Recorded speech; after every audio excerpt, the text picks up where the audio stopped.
Jazakumullah khairan kaseera, Ustaza, for today's enlightening lecture on Surat An-Naba. The session was truly beneficial, engaging, and filled with valuable lessons and reflections. Alhamdulillah.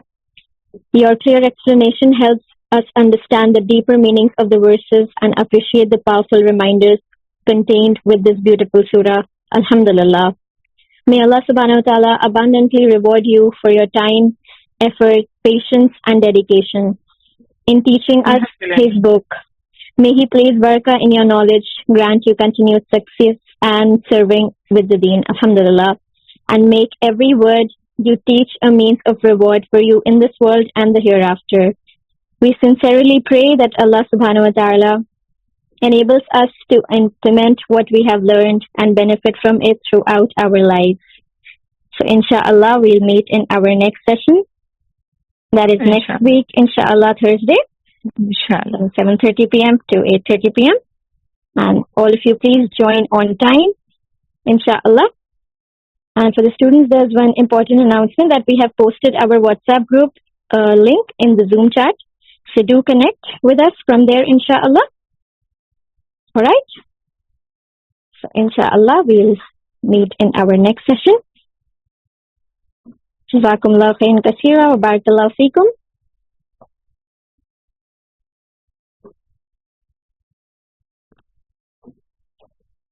Is there anyone with any doubt? You can type your doubt in the chat box. We'll inshallah connect with you from there. If anyone is having any problem, you can raise your hands.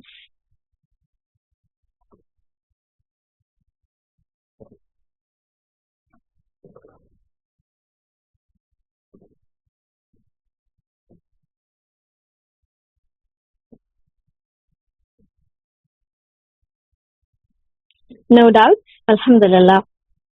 So I hope everything is clear to all of you. Yes?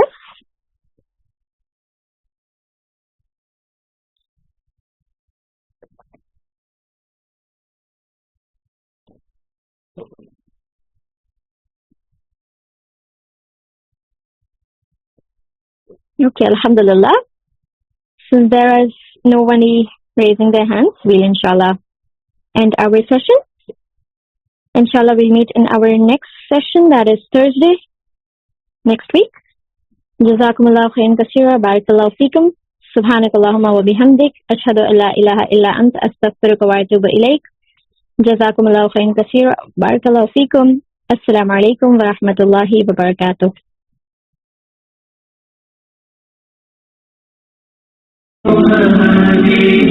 حينما رددت يا رب العباد وانتشت روحي وصار الدمع يجري يا إلهي خذ بقلبي للرشاد أشرقت نفسي بنور من فؤادي حينما رددت يا رب العباد وانتشت روحي وصار الدمع يجري يا إلهي خذ بقلبي للرشاد